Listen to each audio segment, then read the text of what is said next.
Welcome back to the Deep Dive. Today, we're taking a closer look at the English past simple tense, really trying to speed up your understanding. Yeah, and the sources we looked at, they use this really great method. Right. Forget the boring grammar books. This is all about childhood memories, makes it much stickier, much more personal. It really does. We've basically gone through these personal stories, what people remembered being like what they did, things they saw or felt, and we've kind of pulled out the grammatical bones from that. So our mission today is pretty clear. Distill those basic rules. We're talking regular verbs, irregulars, negatives, questions. The whole package. Giving you that toolkit you need to talk about, well, anything that happened before right now. Exactly. And the material jumps right in, which I liked, straight into that fundamental idea of just describing a past state, how things were. Yeah, using was and were. Right. And it started with this great contrast. Two kids, completely different. One said, I was a quiet child, very quiet. I like to read books. Okay, the quiet type. And the other, totally opposite, remembered being very energetic, always running and playing. Ah, okay. So that contrast really highlights the verb to be in the past, doesn't it? It boils down to those two words, was and were. Precisely. They anchor you in time, telling you how things used to be. And the grammar is pretty neat. It is. The rule is quite clear. Was goes with I, he, she, and it. Singular subjects. Like I was quiet, she was energetic, or maybe it was a sunny day. Exactly. But then if you're talking about you, we, or their plurals, or addressing someone directly, it flips. You need were. You need were. So the examples from the memories were good here, too. Things like, my brothers, they were very noisy. Right. Or comparing people. My sister and I were very different. Or even asking someone, you were a happy baby, right? That clear split was for singular, were for plural, or you. That's step one, establishing that past state. Okay, state established, but what about actions? What about that energetic kid, running around? What did the sources say about describing what people did? Well, that takes us nicely into the next bit, regular verbs. And this is, thankfully, where English gets a bit easier. The ED rule. The ED rule, yeah. It's the most common pattern. For a huge number of verbs, you just tack onto the end to make it past tense. Simple. And again, the childhood examples make it really concrete. Things like watching cartoons. Every Saturday morning, yeah. Playing outside with friends. In the park. Liking a specific toy, like a red car. Listening to music, visiting grandparents, talking on the phone for hours. Loads of examples. And if you just pull out those verbs, the pattern is obvious. It really is. Watch becomes watched. Play, played. Like, liked. Listen, listened. Visit, visited. Talked, talked. Even live. Right. I lived in a small house. That ED sound is your main signal that the action happened and finished in the past. Recognizing that pattern helps so much. It does. That consistency is, well, a relief. But we know English isn't always that simple. Ah, yes. Here come the tricky ones.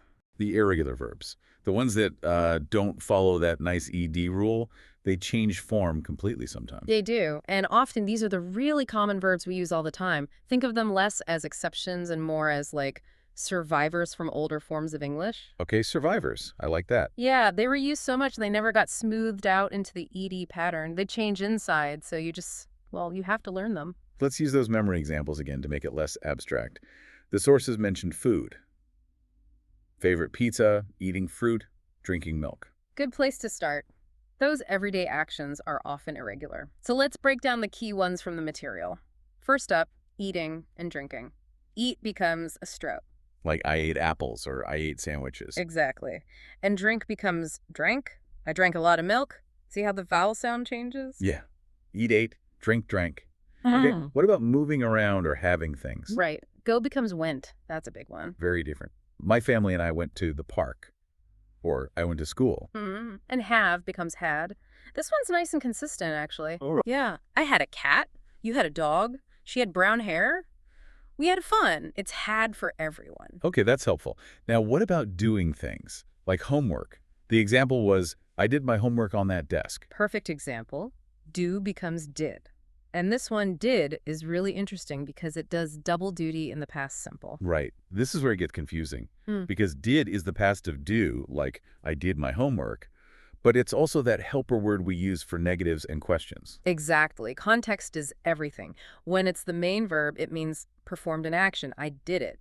But when it's helping another verb, like in did you go or I didn't go, it's just marking the past tense. So the main verbs stay simple in those cases. Precisely. The did carries the past tense meaning for the whole phrase. It's quite efficient, linguistically speaking. Okay, that makes sense. Let's quickly cover the other irregulars mentioned before we tackle those negatives and questions properly. Sure. There was make, becoming made, like making things. I made big castles, or I made drawings. In seeing things. See becomes saw. I saw that movie. And feeling things. Feel becomes felt. I felt happy. Got it. Okay, but before we move on, we have to mention that really weird one. R-E-A-D. Ah, yes. Read. It looks the same, but sounds different. Exactly. You spell it's the same. R-E-A-D, whether you're talking about now or yesterday. But the sound changes completely. Present tense, it sounds like read. But past tense. It sounds like the color red. Yesterday, I read a book. That tiny sound change is the only clue it's past tense. It's subtle. It is. And remembering that detail, same spelling, different sound, can actually help lock in the idea that past tense isn't always about adding ed. Sometimes it's an internal shift. Okay, that's a great point. So we've covered positive statements, what people were like, what they did, both regular and irregular actions. Now, how do we say what they didn't do? Like the quiet child maybe didn't like noisy games. Right, negatives. This is where our friend did comes back, but this time paired with not. So did not, or usually didn't. Exactly. The structure is subject plus didn't plus the simple form of the verb. And this is the crucial bit, right? The main verb goes back to its basic form. No LA. No irregular change. Absolutely critical, because didn't already signals past tense. The main verb doesn't need to. You say, I didn't like math. No, I didn't like math. Or I didn't play soccer, not didn't played. Correct. Or he didn't eat broccoli, not didn't ate. The structure is super consistent. Didn't plus base verb. It works for all verbs, regular or irregular. That simplifies things quite a bit once you grasp it. True. Okay, final piece of the puzzle. Asking questions about the past. Same helper word, did, just moved. To ask a question about the past, you usually start with did. So the structure is did plus subject plus simple verb. That's it. Again, the main verb stays in its simple base form because did is handling the past tense job. The example given was a classic. Did you have a pet when you were a child? Perfect, see? It's did you have, not did you had. The did at the start sets the time frame. So I could ask, did you play the piano? Or did you live in a house? The main verb stays unchanged. Exactly. Once you get the hang of using did for questions and negatives and remembering to keep the main verb simple, you've really cracked the past simple structure. Okay, wow. That was a quick tour through memory lane and grammar. Let's just quickly recap the main point. Good idea. 4 key takeaways. 1. Describing past states, how things were. Use was for singular, I, he, she, it, and were for plural, we, they, and you. 2. Regular actions, for most verbs, just add aid. Watched, played, lived. Nice and easy. 3. Irregular actions. Those common verbs like go, eat, have, see, they change form. Went, ate, had, saw. You got to learn those specific forms. Yep. And 4. Negatives and questions. They both rely on did, use didn't, plus the simple verb for negatives, and start with did, plus the simple verb for questions. Remember, the main verb stays simple when did is there. That's the core system. And the great thing is you can use this immediately. Think about your day yesterday or last weekend. Exactly. Try forming sentences right now. I went to the shop, I ate pizza, I didn't watch TV. What did you do? Practicing with your own recent past makes it stick much faster. It really does. That muscle memory of saying the correct form is key. Well, this was fun. Using those childhood memories, picturing the quiet reader, the energetic kid, the cat Mimi, it definitely makes learning these rules feel less like, well, homework. Yeah. It connects the grammar to real experience. Thanks for diving in with us today. And for you listening, think about that challenge from the source material.